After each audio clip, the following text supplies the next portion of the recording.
Student, परिश्रम school के इस वीडियो लेक्चर में आपका स्वागत है। अगले वीडियो में हम बात कर रहे थे चैप्टर 21 क्रांतिकारी शेखर का बचपन। आज हम बात करेंगे चैप्टर 22 वीरों का कैसा हो वसंत। वीरों का कैसा हो वसंत एक काव्य है। कवयित्री है सुभद्रा कुमारी चौहान और प्रकार है गीत। आगे चैप्टर 20 में हमने देखा था धरती की शान, उसका प्रकार भी था गीत। तो सबसे पहले कहते हैं गीत किसे कहते हैं। तो गीत स्वर, ताल और पद से युक्त जो गाना होता है उसे कहते हैं गीत। सुभद्रा कुमारी चौहान जन्म है सन 1904 में और निधन है सन 1948 में। सुभद्रा कुमारी चौहान का जन्म प्रयाग में ठाकुर रामनाथ के घर में हुआ था। कास्तवेर गर्ल्स कॉलेज में आपने शिक्षा प्राप्त की। आपका विवाह खंडवा निवासी लक्ष्मण सिंह चौहान के साथ संपन्न हुआ। सुभद्रा कुमारी चौहान के कांग्रेस के असहयोग आंदोलन में भाग लेने के लिए अपना अध्ययन छोड़ दिया और पति को भी देश सेवा में भाग लेने के लिए प्रेरित किया। सन 1947 की 15 फरवरी को जबलपुर के समीप एक मोटर दुर्घटना में उनका देहांत हो गया। सुभद्रा कुमारी चौहान न केवल स्वतंत्र सेनानी रही बल्कि उन्होंने साहित्य सृजन भी विपुल मात्रा में की। मुकुल एवं त्रिधारा उनके काव्य संग्रह है। बिखरे मोती, उन्मादी, सीधे साधे चित्र, मुकुल कहानी उसकी मुख्य कहानी संग्रह है। बिखरे मोती नामक पुस्तक पर उन्हें सक्सेरिया पुरस्कार प्रदान किया गया था। सुभद्रा कुमारी चौहान की भाषा शैली एकदम सरल और सुबोध है। प्रस्तुत कविता वीरों की शूरवीरता को प्रोत्साहित करती हुई उत्तम काव्य रचना है। पूर्व, पश्चिम, उत्तर, दक्षिण चारों दिशाओं पुकार रही है। पर्वत, हल्दी घाटी, सिंह गढ़ भी तैनात हो गए हैं। पर्वत, हल्दी घाटी और सिंहगढ़ भी तैनात हो गए हैं। तो वीरों का कैसा हो वसंत कहकर कवयित्री ने शूरवीरों का उत्साह बढ़ाया है कि वीरों का कभी वसंत नहीं होता। यहाँ पर वसंत ऋतु की महिमा की गई है। वसंत ऋतु अपने प्रकृति सौंदर्य के लिए अति प्रसिद्ध है। प्रकृति का हर रूप इस ऋतु में निखर उठता है, परंतु वीरों को प्रकृति के इस सौंदर्य में रुचि नहीं होती। उन्हें तो उन शत्रुओं से लड़ने और उन्हें परास्त करने में रुचि होती है जो अनीति और अन्याय के सिवा कुछ नहीं जानते। उन्होंने बाग बगीचे नहीं बल्कि वे स्थान पसंद होते हैं जहाँ शौर्य और पराक्रम के फूल खिलते हैं। प्रस्तुत कविता में कवयित्री ने यही हमें बताया है कि वीरों का वसंत कैसा होना चाहिए, कि वीरों को न केवल युद्धभूमि में ही फूल पराक्रम और परास्त शौर्य और पराक्रम के फूल खिलने हैं, परंतु उसका वसंत ऋतु, उसका जीवन में वसंत कैसा होना चाहिए ये इस कविता में प्रस्तुत किया गया है। तो सबसे पहले देखेंगे कविता का सार।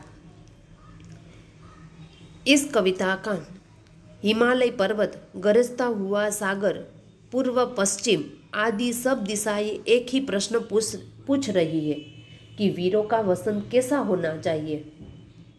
वसंत ऋतु में सरसों फूली है। सरसों यानी कि सरसों के फूल जो पीले फूल होते हैं तो उसकी बात कही गई है। तो कि पृथ्वी से प्रसन्न वसंत ऋतु में सरसों के फूल है।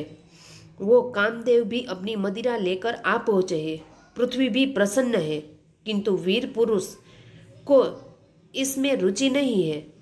वह तो यह दिखाना चाहते हैं कि वीरों का वसंत कैसा होना चाहिए। इधर कोयल कुकू कर रही है और उधर युद्ध के बाजे बज रहे हैं। एक ओर रंग है, दूसरी ओर रण है। ऐसा लगता है कि जैसे जीवन के दोनों छोर आज मिलकर पूछ रहे हैं कि वीरों का वसंत कैसा होना चाहिए। एक और लंका और कुरुक्षेत्र में हुए वीरों का पराक्रम ही वीरों का वसंत कैसा हो, इस प्रश्न का उत्तर दे सकते हैं। कि अतीत में प्रश्न, यहाँ पर कवयित्री ने अतीत के बारे में लंका और कुरुक्षेत्र ये दोनों युद्ध के मैदानों में वीरों का पराक्रम ही वीरों का वसंत कैसा हो, इस प्रश्न का उत्तर हम दे सकते हैं। राणा प्रताप और तानाजी मालसूरे की वीरता और बलिदान वीरों के वसंत की याद ताज़ा कर देते हैं। आज भूषण और चंद, भूषण ये दो कवि की बात की गई है यहाँ पर कि भूषण और चंद बरदाई जैसे वीर रस के कवि भी नहीं है और कलम पर भी पाबंदी है। फिर हमें कौन बताए कि वीरों का वसंत कैसा होना चाहिए। तो इस कविता में कवयित्री सुभद्रा कुमारी चौहान ने वीरों का वसंत कैसा होना चाहिए, जो हमें परास्त यानी कि युद्ध से हमें कुछ नहीं मिलता, हमें कोई भी बात शांति से और धीरज से निपटानी चाहिए। युद्ध हमेशा विनाशी सर्जता है। तो वीरों का वसंत कैसा होना चाहिए, ये कविता में कवयित्री ने सुंदर वीरों का बलिदान, वीरों की वीरता का पराक्रम प्रस्तुत किया है। तो देखते हैं कविता। वीरों का कैसा हो वसंत, आ रही हिमालय से पुकार है।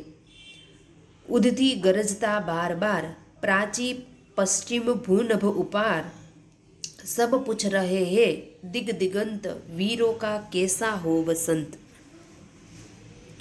वीरों का कैसा हो वसंत, आ रही है हिमालय से, हिमाचल यानी कि हिमालय पर्वत की बात यहाँ पर की गई है। हिमाचल से पुकार। उदधी यानी कि सागर, आप चित्र में देख सकते हो। सागर गरजता बार बार, प्राची यानी कि पूर्व दिशा, पश्चिम भू यानी कि भूमि पृथ्वी, नभ यानी कि आकाश, नभ अपार। सब पूछ रहे हैं दिगंतर यानी कि दिशाओं, उसका छोर, चारों दिशाओं और उसका शोर। वीरों का कैसा हो वसंत। कवि कहते हैं, कवयित्री यहाँ पर कि वीरों का वसंत कैसा होना चाहिए, तो कि हिमालय ही पुकार कर पूछ रहा है वीरों से। सागर भी गरज गरज कर बार बार कह रहा है। पूर्व पश्चिम दिशाएं, पृथ्वी, आकाश सब यही पूछ रहे हैं कि वीरों का वसंत कैसा होना चाहिए। कि ये सब बार बार यही पूछ रहे हैं। हिमालय, सागर, भूमि, दिशाएं सब कुछ बार बार यह पूछ रही है कि वीरों का वसंत आखिर कैसा होना चाहिए। दूसरा है फूली सरसों ने दिया रंग, मधु लेकर आ पहुँचा अनंग। बधु वसुधा पुलकित अंग अंग, है वीर वेश में किंतु कंत, वीरों का कैसा हो वसंत। फूली बरसों से, यहाँ पर आपने चित्र में आप देख सकते हो।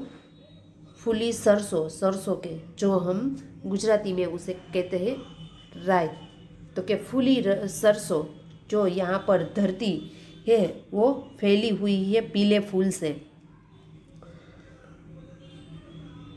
दिया रंग, पीले फूल से पृथ्वी रंगी हुई है। मधु लेकर आ पहुँचा अनंग, मधु यानी कि शहद, शराब, मदिरा लेकर आ पहुँचा अनंग। बधु यानी कि विवाह के लिए नववधु, नवविध जो कन्या विवाहित हुई हो वो। वसुधा यानी कि पृथ्वी, पुलकित अंग अंग, हे वीर वेश में किंतु कंत, हे वीर वेश में किंतु कंत, वीरों का कैसा हो वसंत।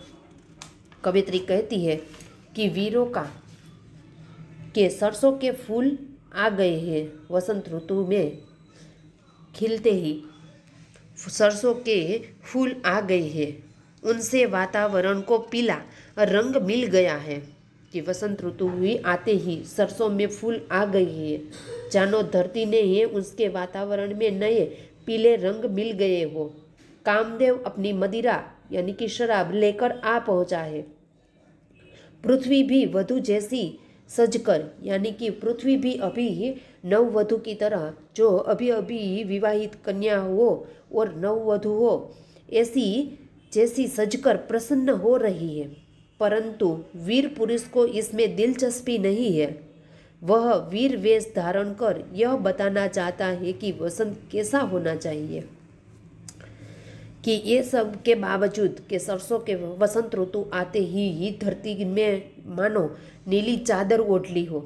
तो कि सरसों ज़्यादातर कहाँ पाए जाते हैं? तो सरसों ज़्यादातर पंजाब में पाए जाते हैं। सरसों में फूल आ गए हैं, उनसे वातावरण को पीला रंग मिला है। जैसे वसंत ऋतु आ जाने से ये धरती नीली चादर ओढ़ लेती है, उसी तरह सरसों में पीले फूल खिल गए हैं, उनसे वातावरण में पीले रंग की चादर यानी कि पीला रंग मिल गया है। कामदेव भी अपनी मदिरा शराब को लेकर आ पहुंचा है। पृथ्वी भी नवविहित वधु की तरह जैसी प्रसन्न होकर सजकर, नववधु की तरह जैसी सजकर प्रसन्न हो रही है। परंतु वीर पुरुष को इसमें कोई भी दिलचस्पी या कोई भी लगाव नहीं है। वह वीर वेश धारण कर यह बताना चाहते हैं, वे तो अपने युद्ध भूमि के लिए जो वेश है वो धारण कर कर यही बताना चाहते हैं कि वीरों का वसंत कैसा होना चाहिए। ये दो पंक्ति हमने देखी। आगे की पंक्ति हम अगले वीडियो में देखेंगे। Thank you.